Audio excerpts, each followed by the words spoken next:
La Cour de répression des infractions économiques et financières (CRIEF) a rendu sa décision ce mercredi 11 décembre 2024 dans l'affaire Ministère public et l'État guinéen représenté par l'agence judiciaire contre Dr Ibrahima Kassory Fofana. La Cour, après être revenue brièvement sur la demande de sursis, a statué qu'elle a rejeté et celle sur la demande d'évacuation du prévenu a ordonné le transfert de l'ancien Premier ministre guinéen dans un centre spécialisé pour son traitement.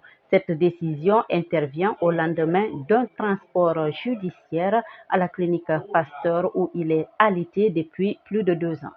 Portés disparus depuis plus d'un mois, Mamadou Awa Baldé et Diariou Baldé étaient activement recherchés par leur famille. Le mercredi 4 décembre 2024, une découverte macabre a été faite au bord d'un cours d'eau à Dar es Salaam. Les restes du corps de l'une d'entre elles ont été identifiés et ce sont les habits qu'elle portait qui ont facilité cette identification. Un incident malheureux s'est produit dans la commune rurale de Dar Alabé, dans la préfecture de l'Abbé. En manipulant un fusil, un adolescent du nom de Mamadou Aliou Bari a mortellement blessé son ami Boubacar Bari. Ce dernier est décédé suite à ses blessures sur le chemin de l'hôpital régional de l'Abbé.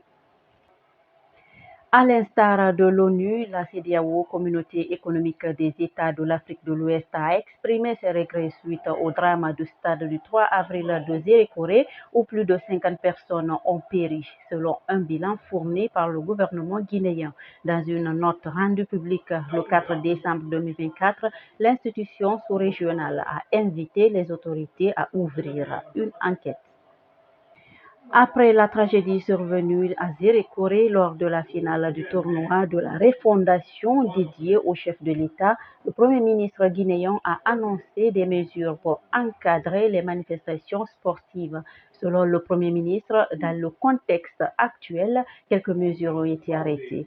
Il a été demandé que toute manifestation sportive ou préalable puisse être encadrée en prenant en compte les données sécuritaires et les autres aspects liés à l'indispensable nécessité de mettre toujours en avant la sécurité des populations afin de ne pas les exposer à des accidents ou à des situations malencontreuses.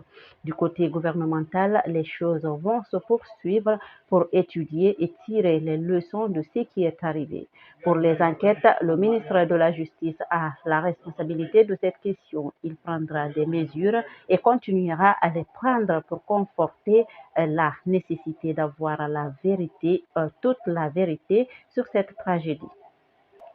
C'est une bonne nouvelle qui a l'air d'un cadeau de Noël pour les nouveaux fonctionnaires guinéens admis au concours d'accès à la fonction publique session 2024. Leur arrêté d'engagement dans les effectifs de la fonction publique va être signé vendredi 6 décembre 2024.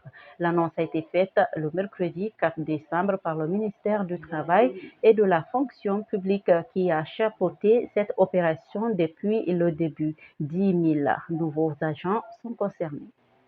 En réaction à l'utilisation abusive de l'image du président de la transition Mamadi Doumbouya par certains cadres de l'administration dans le cadre de campagnes de soutien au Conseil national de la transition, et l'Office guinéen de publicité OGP a décidé de prendre des mesures de sanctions disciplinaires à des poursuites judiciaires pour les plus graves dans l'utilisation abusive de l'image du général président Mamadi Doumbouya ont été annoncées par le directeur général de l'OGP. On en sait un peu plus sur le présumé détournement de plus de 700 milliards de francs guinéens à la Direction générale des douanes. Selon les informations confiées à un reporter de guinématin.com le samedi 7 décembre 2024, au moins 10 personnes ont déjà été interpellées, auditionnées et conduites en détention à la maison centrale de Conakry. Parmi ces suspects figurent Moussa Camara, le directeur général des douanes, et son adjoint Maki Diallo. Ils sont poursuivis pour faux et usage de faux, corruption, détournement de deniers publics, enrichissement illicite, blanchiment de capitaux et complicité. Plusieurs téléphones et de nombreux autres objets ont été saisis sur des détenus à la maison centrale de Xigiri L'opération 4e du JAR a été menée par le procureur de la République près le tribunal de première instance de Sigiri, Ibrahima Kamara. Président de la République arabe syrienne depuis le 17 juillet 2000, date à laquelle il a succédé à son père Hafez el-Assad au pouvoir depuis 1970, Bachar al-Assad a été chassé du pouvoir. Il a fui la Syrie tôt dans la matinée de ce dimanche 8 décembre 2024.